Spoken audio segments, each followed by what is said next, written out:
Hey there guys, and welcome to the FATBOSS guide to Orgozoa in the Eternal Palace. This two-phase fight is a bit of a step up over the first 4 bosses, and it's at this point where the instance begins to get that little bit more challenging. However, this encounter with a solid understanding of what you need to do isn't all that difficult. Anyway, let's jump straight in with phase 1. So tanks, this boss hits really hard. However, the boss will apply desensitizing sting to you, reducing the damage you take by 10% per stack. At 10 stacks, you will instantly die, so you do have to taunt before this point. Now, instead of taunting at 9 every time, you want to time it with when the adds spawn. Zotoroid adds will spawn on a timer throughout the fight. When they first come in, you want to do a tank swap, having the tank with the sting stacks pick up the adds. You want to tank them at least 15 yards away from the boss, otherwise the adds will deal more damage and take less damage because the boss has an aura. Now, these adds do come in from multiple different directions to do help the tank pick them up with misdirects and tricks. Once the tank does have them, DPS do want to swap to them as soon as possible and cleave them all down at the same time. It's important that they die fast, as they will be doing raid-wide damage, but more importantly, when they die, they'll leave behind a patch on the ground. This patch will deal lethal damage to the raid after 5 seconds, if left unsoaked. Soaking them does, however, deal a huge amount of damage, but this is easily countered by the tank's stacks. So you'll want the adds to die before the sting stacks drop on the tank, so that they can soak the patches. Once all the adds are dead, and your own stacks have dropped, you can then re-taunt the boss, and then this cycle will just continue. Now, for everyone else to focus on is the Incubation fluid debuffs that will be placed on random non-tank players. These permanent dots don't hurt too bad, but they do make you a potential target for the Arcane Current. This spell will be cast on a random player with the Incubation fluid debuff, dealing a burst of damage to them, whilst also attempting to chain this damage on up to 3 nearby players. Any player that is hit by Arcane Current will gain the Incubation fluid debuff if they haven't got it already. So to prevent the raid from taking a ton of damage, if you have the debuff, be pre-spread if you're ranged, or as a melee player, just be ready to move away from others if the boss starts casting Arcane Current on you. Now, one of the more dangerous abilities is when the boss reaches full energy and starts casting Dribbling Ichor. This coats the entire room in patches that will deal a huge amount of damage to you if you stay within them when they explode. You need to move to the safe spaces in between the patches to dodge the damage. Now, after 3 waves of patches, the ability will end, and just shortly after this point, this is when the Zotoroid adds will spawn.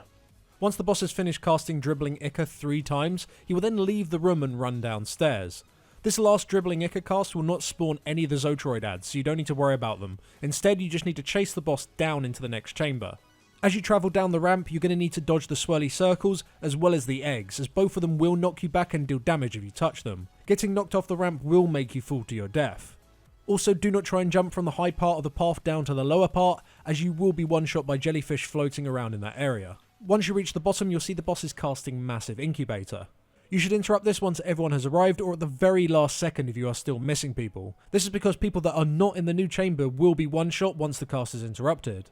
Do note that the boss is taking 90% less damage while he is casting this spell, so there isn't too much of a reason to let the cast continue whilst you just slam the boss, aside from just waiting for people to get into the room.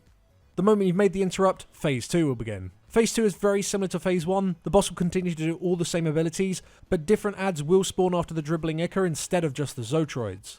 Out of the 3 potential adds that will spawn, you'll only get 2 of them each time. One of them is the Witch. She has a shocking lightning cast which deals damage to random players. You'll want to interrupt it, but more important to interrupt is the Conductive Pulse. If this goes through, it will stun the entire raid for 3 seconds. As for the Hulk, he has a powerful stomp which deals damage split between all players within the targeting circle. If nobody is hit, then the entire raid just takes a burst of damage. A tank with high sting stacks can easily solo this, but we generally just prefer to have ranged DPS also soak just to keep it safe. And finally, you can potentially get the Myrmidon. This guy will just cast Aqualance on a random player. After 4 seconds, that player will then just spawn a patch of goo underneath themselves, which deals ticking damage to anyone that stood within it. And these patches appear to last permanently, so ideally when you're targeted, you want to drop these away from the raid. And that's all it is for normal mode. However, in Heroic you will still have the Zotoroid adds spawn in, roughly halfway between each Dribbling Ichor cast. This makes this last phase pretty difficult, as you are going to be spending a lot of time dealing with adds instead of just damaging the boss. But mechanically dealing with them is exactly the same. Kill them off and then get the tank to soak the patches. One thing you can do, however, to make this last phase that little bit shorter, is whilst you're in phase 1, instead of tanking the adds away from the boss, you can tank them underneath instead. The aura only makes the adds deal more damage and make them take less damage. It applies nothing to the boss, so you can still do full damage to the boss, while you just slowly cleave the adds down, and providing they die before the next set of adds spawn, The only downside is that the raid is going to be taking more damage, but if your healers can keep up with it, then it's definitely a good strategy to use, as the boss is going to be on far less health going into phase 2 than it would otherwise. But regardless of what strategy you use, that's the boss. Thank you very much for watching, guys. If you do want more information about this encounter or just want some handy notes in text form to remind you as you step into the raid, then do go and check out our written work over on Wowhead. A link for that is in the description below. Thank you very much for watching, and we'll see you in the next one. Catch you later.